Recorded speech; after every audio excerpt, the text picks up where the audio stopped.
and we have something very special for everybody here today. We spoke with 82-year-old Judy Benjamin earlier in the week. She's a Norfolk resident who recently made headlines because she walked across the United States. Now she's embarking on a new journey. Why is she doing all these things? Well, Judy has been living with Alzheimer's for 15 years, diagnosed 15 years ago, and now she's going to walk across the United Kingdom as she did the United States to raise awareness for brain health and share a message of movement, purpose, community, and hope. She spoke about things that she has done to manage her own symptoms, to continue to live life to the fullest, even with, again, a 15-year-old Alzheimer diagnosis. And she talked to us about a number of different topics, her journey, the things that she does day to day, and how she lives her life. And it was wonderful to speak to her. And again, we did do this interview on Wednesday. I'm in a different outfit. We're going to cut from me to me here. I know it's going to be a little bit jarring, but we wanted to save this for Friday, something special to take us into the weekend. Here is Judy Benjamin. And Judy Benjamin here with us now. And this is not very often that I get to interview somebody who is currently in the United Kingdom. Judy, I'm wondering, just first and foremost, you're over in the UK. What is it like over there? Well, it's pretty hot. It's much hotter than I've experienced in England before, but it's pleasant. It's not raining, and that's good for my walk, and perhaps not so good for the farmers over here. So I'm willing to share that rain a little bit with them as I'm walking. They'll be very thankful for that. And you mentioned your walk already. I would love to just start with, in your own words, a summary of what you're doing, what your mission is, and what you're in the UK for.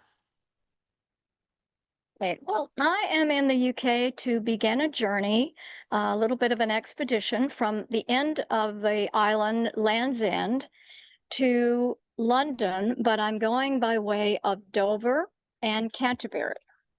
And I'm making that detour for a reason. First of all, I love the White Cliffs of Dover, and I'm very fortunate that my walk will be, I have a wonderful videographer who will be doing some drone footage, and we're hopeful that we'll be able to capture the White Cliffs of Dover. And then up to Canterbury on the way to London. My relatives, as it turns out, are from Canterbury, from the Kent County area. And they left in the 1600s to come to Jamestown, Virginia, which of course is near where I live. And I thought it would be very nice to sort of ceremoniously pay my respects to my ancestors on my walk into London. Is wonderful. That's a very full circle moment for your family, really. I did not realize that there was such a personal connection to the area where you'll be walking, and you're not just walking to honor your family and to create those new memories in a place where you have ancestry. You're also walking to raise awareness for a very important cause. Can you tell us a little bit about the cause? I'm walking because 15 years ago, I was diagnosed with Alzheimer's. And I knew the symptoms very well because my own mother suffered with Alzheimer's for 20 years before she passed away. And when I started getting exactly the same symptoms, of course, I was panicked and really distressed. I had already noticed that I couldn't remember things, even my phone number, and I got the names of my grandchildren mixed up, the names of my pets. I had no sense of direction anymore, and I just was panicked. And through a dear friend, I was able to connect with a wonderful neurologist in San Francisco area who put me on a path of well-being. And basically, we looked at what's causing the problem and how can we fix it. And I have basically been on that path ever since. And most people think, well, that's not impossible. People say there are no survivors of Alzheimer's. And my walk is to really tell people, let people know that it is possible. It's not perhaps for everyone, but if you catch it early enough, there are a lot of things that you can do to change things. And getting a diagnosis of Alzheimer's is not a death sentence. So I walked across the United States last year from California to Florida.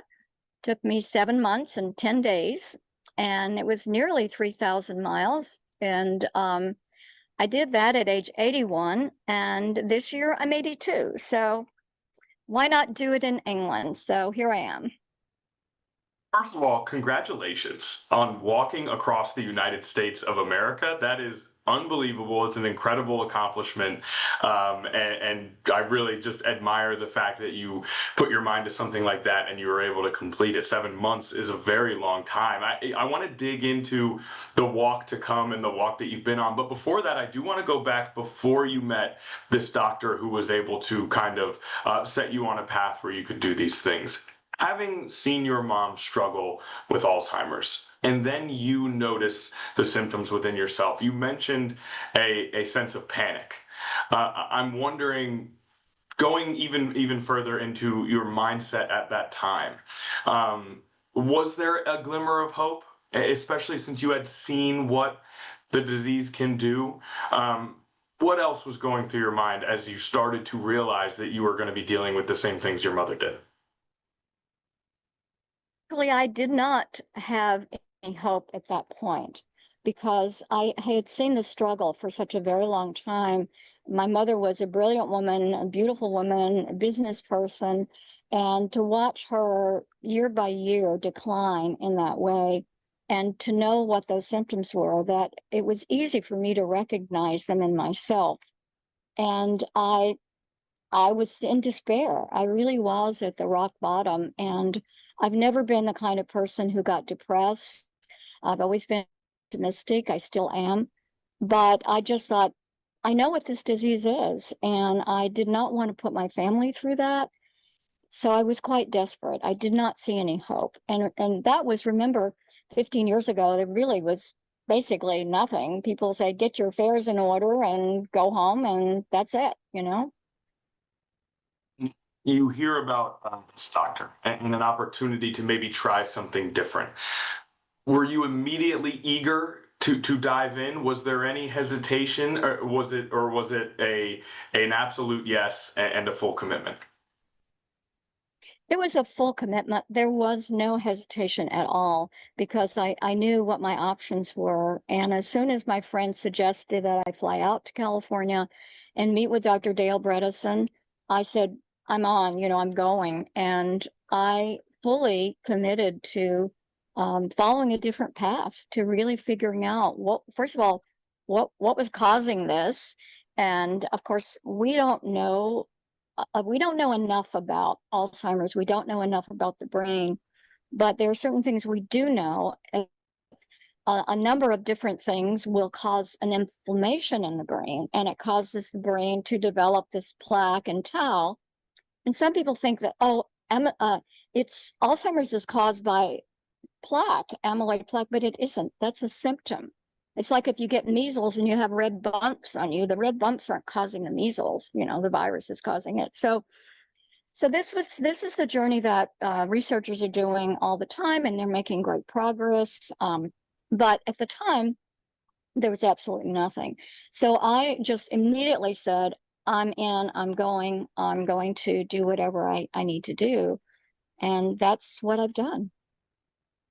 Well, first of all, you bring up such an interesting point about the brain. I was having this conversation with someone this weekend. People talk about the ocean and how we haven't explored a certain percent of the depths of the ocean, how mysterious it is. I almost feel that way about the brain. It's such it's such a physically small thing, but it's such a difficult thing to get our arms around as people, despite the fact that we've all had them for as long as we've been here. It really is amazing. You meet with this doctor, and what are the processes, the rehabilitations, the cures that this doctor subscribes? What is it that he had that worked for you? Well, first of all, I never use the term cure because, again, we don't know enough about it.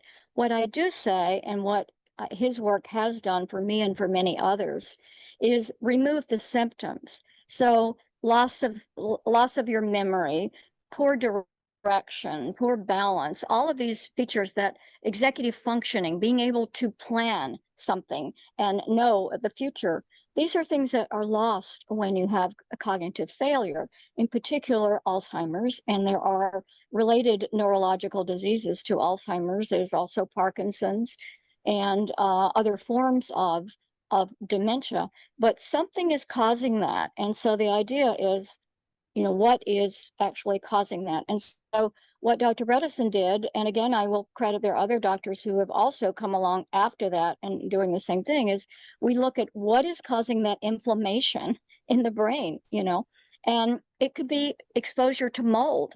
I happen to have been exposed to a lot of mold.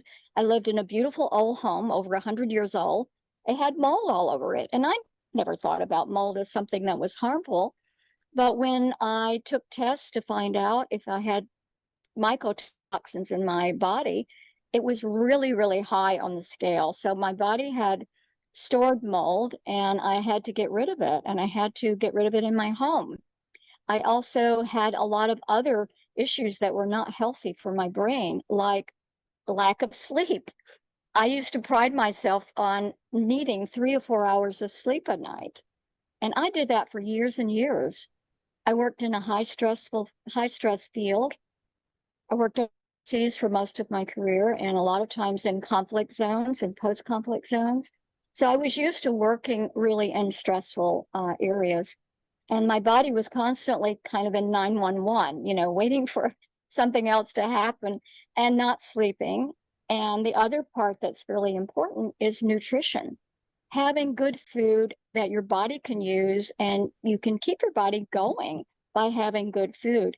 So I was big on eating processed food, artificial sweeteners, sugar whenever, I needed sugar, and basically just not taking care of my health.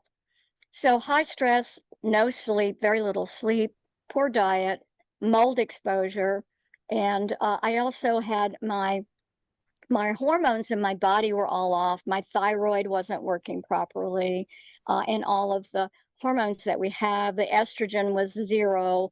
And so all of those things, one by one, had to be corrected.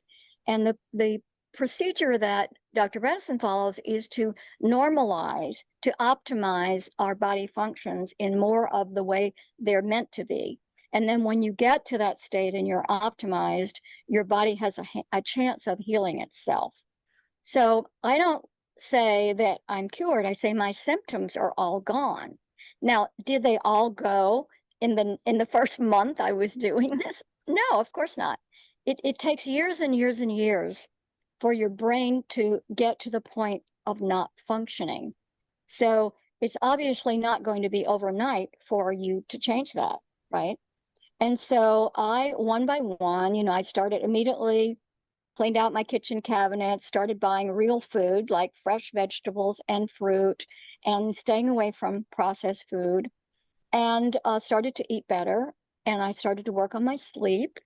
I had a professional company check out my house to determine what the mold level was, and figured out what can I do about that. So those are the things. For the stress, I started studying yoga, and I actually became a yoga teacher. I was hanging out at the yoga studio so much, they said, why don't you just take teacher training? And I said, okay, sure. So the yoga has been wonderful because, as most people have heard, the brain and body connection and having everything synced in your mind and your body just gives you such a wonderful way of relaxing. It also gives you very good balance. And one of the things I'm really big on is not falling, and older people, when they fall, they die sometimes because if they break a hip, sometimes they never recover. So I'm now a health coach, and I work with other people and try to help them. And I always stress the importance of developing a good balance. That sounds wonderful. As someone who maybe is able to do yoga once or twice a year, my lack of flexibility makes it a very embarrassing experience, but I always feel mentally refreshed afterwards. And so there's certainly something to that. I'm wondering, did you find it difficult to reform your sleep? Sleep actually was the hardest part for me because it's something your body gets trained into bad habits. And I just didn't have good sleep hygiene. And I use the word hygiene because it really is about sleeping in a cool bedroom, not having lights or electronics in the room, where you have little blue lights and green lights and red lights, because that tells your eyes, when your eyes see blue light at night, it says, oh, it's daytime, it's time to be awake. And it really isn't helpful with your own melatonin, the natural melatonin that we make in our bodies. So I avoid any of that blue light or looking at screen time. Looking at your phone or your iPad before bed is not a good idea.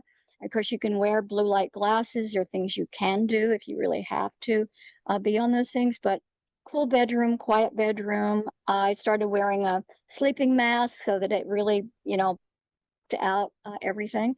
And then a lot of people have sleep apnea, so that you're not really breathing properly. And that's when you need to have a sleep study and you need to find out if you have sleep apnea. If you do, you need to fix it. You need to get a solution. Sleep apnea is really important because when you're not breathing through your nose and you're not breathing properly, you're not getting oxygen to the brain. And getting oxygen, maximizing the oxygen to the brain, and that means if your blood is circulating well, you're getting oxygen to the brain, you're going to be able to have a better mind, a better brain. Same reason that exercise is wonderful, because when you're exercising, your heart beats faster, pumps more blood, pumps more oxygen, and you get this improvement in your thinking, clarity. So even today, a lot of research is done on depression, and people who go out and exercise, and it helps to relieve depression because, again, that oxygen to the brain, and it relaxes the body a little bit. So yeah, meditation is also something that I practice. And I have a lot of other things I practice, so I don't know if we have enough time to go over them all. Like one of the things you practice is that physical fitness, and that goes into the walks that you've been completing, and the walk that you are about to embark on here to raise awareness. I want to talk about California all the way to Florida. 7 months on the road walking across the United States. Is there a day within that walk that you treasure the most, and why?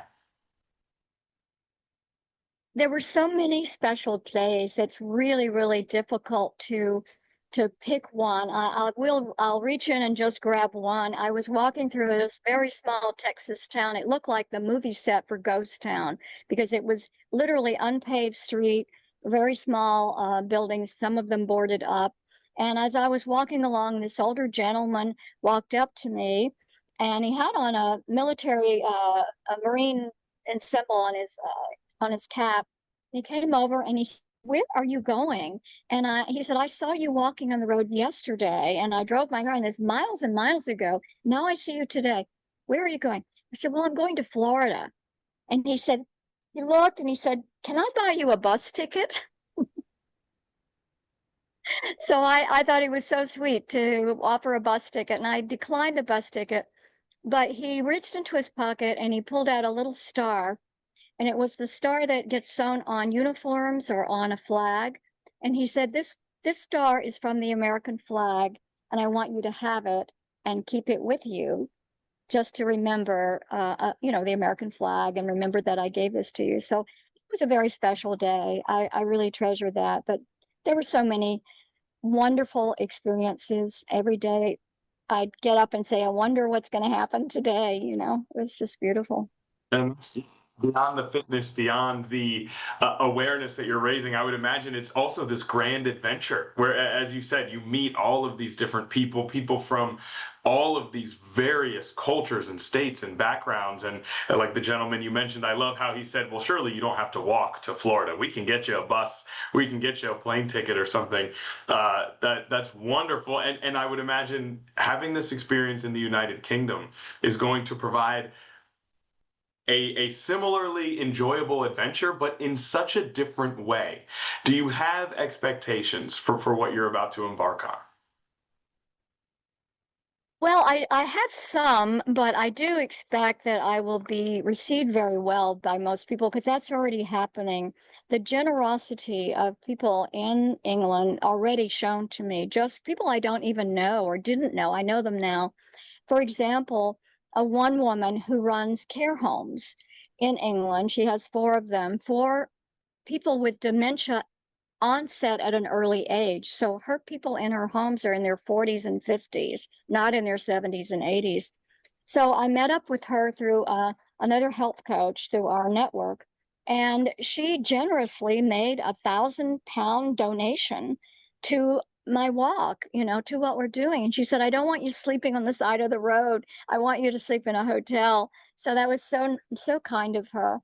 And she also lent us a support vehicle, a minivan, so that someone can go along and bring water and food to me. And my videographer will be able to drive that and catch up with me and shoot some video. So it just worked out. That was completely by surprise, unexpected. You mentioned the hotel. That was one of the things I was wondering about as I thought about the journey that you're taking. What is the sleep situation? If you're lucky enough to have a hotel, then that obviously works for you. If not, is it a car or a sort of a campsite? What is the usual the sleeping method? Well, this particular minivan is quite nice. It's very long and all the seats in the back fold down. So I will carry a blanket and pillows just in the event that I don't find a hotel. I mean, my history across the United States, of course, I went across the state of Texas, the southernmost part of it, the longest part of it. And it took months to get across. And there were times when I was 150 miles away from the nearest gas station, let alone a hotel. So we spent quite a few nights on the side of the road just camping. And that, I don't think that's going to happen so much now because England is obviously, we're not going across a huge desert. And I've measured it out. So I'm going to be going anywhere from 15 miles in a day to 24 miles in a day. And even if there's not a hotel when I stop, we can just get into the support vehicle and go to the nearest town. So I'm pretty confident that we'll be able to find hotels. So, and you mentioned 15 miles a day. That's so above and beyond what I think anyone would consider doing on a normal day. But for the people who are watching this, even if they're normal people who want to start taking care of themselves now, before there are potential, issues or symptoms that could arise, or people who maybe are dealing with this same disease that are looking for a resolution to try and help with some of those symptoms.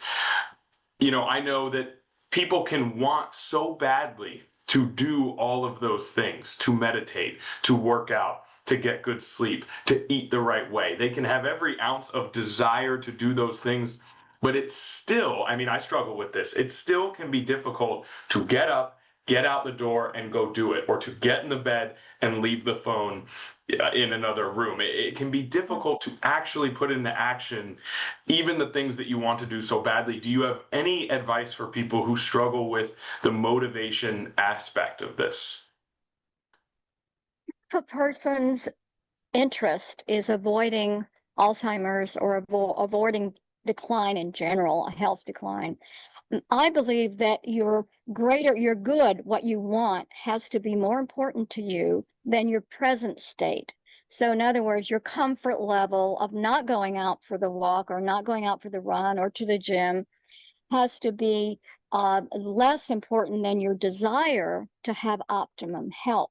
And what I suggest to people who have Alzheimer's in their family or have watched a loved one or maybe currently are dealing with a loved one is when you have that close up contact, you see what the possibilities are. And for me, I knew because I'd watched my mom. So I very much knew I did not want to go there and I would do whatever was necessary.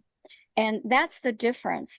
I think if we ever find the key to getting people's motivation going to change behavior, we're going to really be doing great because people who've stopped smoking, who've stopped obsessive eating, or other habits know it's easy to say And I truly know that it's not easy to do.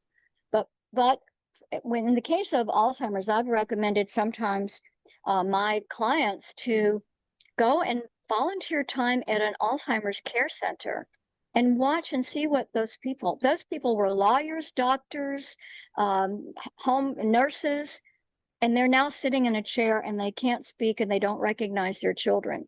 So getting that and seeing that with your own eyes sometimes really does motivate you. And of course, I'm not saying that everyone's going to end up, at that state, but I do tell people who are doubters and they say, well, you do all this stuff, and I'd love to tell you some more of the things I do because there are a few things, but you do all this stuff, and then, how do we know that it would work, and but maybe you should take some of the drugs that are out there, to treat Alzheimer's. And I don't do any of those. I don't take any of those drugs. And I just say, well, there are side effects to what I do. And guess what? They're all positive. They're all positive. So what do you have? You have nothing to lose except maybe some pounds, but what you have to gain: better blood pressure, better balance, better digestion, better sleep, better skin, and you might be able to do a little walking when you get to be 82. It's all positives, right? It's positive. Let's say that you don't end up encountering these problems. Well, it's not a bad thing to be in better shape and have better mental health and everything you described. I love the way that you phrased that. Two more questions for you here. I know I've kept you for some time. You mentioned children and grandchildren. What does the family think of all this? Well, it's funny because at the end of my last walk across America, someone interviewed my son and said, well, what do you think of your mother, doing? He said, oh, we're used to it. She's always doing something. Yes. He just said, we just wait and hold our breath until we hear what the next thing she's going to do. And soon after I finished my other walk, I said, I think I need to walk across the UK, and I'll keep walking, who knows, maybe Japan next year. I don't know. But I did want to share with you, though, there are things that I do that other people could do as well. And one of my very nice, good sponsors for helping me do this walk is V-Light. It's a Canadian company, and they produce a wonderful instrument that you wear on your head that has infrared light, and it sends out signals to different areas on your head that go in, that actually penetrate to go into your brain, and it stimulates the blood flow, and it stimulates mitochondria health, producing more mitochondria. And I've been using their products now for over 5 years, long before they decided to sponsor this walk. I'm a user. I recommend them for my coaching clients because I really do believe they work. And they even now they have a vagus nerve for stimulating your nervous system. I've been using that now for a little while, and my heart rate variability has gone up, which is a good thing. You want it to be high. So I am a big believer in those products. And there are other things that I do, like take a daily sauna, in addition to, and weight training. These are all things that are wonderful for making you healthier. And there's so many places now. You can go on YouTube, you can go online, people can Google any of this. I'm even on, I've got Judy Walks the World. If you want to hear about it, I'm going to be giving daily postings, and I'll be talking about each thing that I do and describing how I do it and how it could help people. So I'm trying to make this educational as well as raising awareness. Wonderful. And we certainly will be following along, and we'll make sure to include all those resources here as we showcase this interview later on. You mentioned your son and how he's just kind of used to this. I would imagine when you grow up with a mom who's an investigative reporter going all around the world, you probably are ready for anything at any time, I would imagine. Maybe my last question for you here, as someone who hopes to make an impact as a journalist, is do you miss it, and what do you miss about it? I miss it. I'm actually an anthropologist by training, so I did a lot of work looking at what the gender equality in terms of international development. So I was very sort of specialized in that. And I do miss the people I worked with and all the refugee camps and all of the war-torn countries, because I learned one thing about travel in those places is that people everywhere want pretty much the same thing.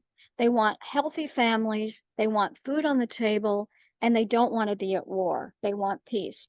And we judge things that we see, on the news or whatever, but I've been out there. I've sat under the tree with women in all over Africa, all over the Far East and the Near East, and I find that people are just the same. You just have to give them a chance. So I miss that. I really do. But here I am in England. I'm going to hopefully meet a lot of people, English people that I have never met before. So. I was just gonna say the thing that you described missing. It feels like you're still seeking it and you're still finding it now. So it's wonderful to follow your journey and to get to talk to you here. Is there anything else you want to add before I let you go? I want to just say that I know it sounds a bit trite that age is just a number, but I want to say to everyone not to accept that you're old. Yes, chronologically we're all aging every day. We get a little bit older, but we don't have to think old and act old. Because as soon as you start seeing yourself at age 60 or 65 or 70, I'm old, you start acting old and you start slouching over and you don't hold your shoulders back and you don't have good posture. Good posture is important. It affects your brain. So I just tell people stand up straight, sit up straight, and go out there and do whatever you feel like you want to do. It's all possible. Okay, here we go. Connor to Connor. I know this is a little bit disorienting. We are back here in the studio. Yes, we're back in real time here on Friday. What a wonderful opportunity to spend some time with Judy Benjamin. We really appreciate it. And of course, judywalks.com to follow her journey. If you're struggling with any sort of symptoms that you want to get checked out in regards to a potential cognitive issue, please go and consult a medical professional. For the time being, we appreciate everyone being with us here today. Have a wonderful weekend, everybody.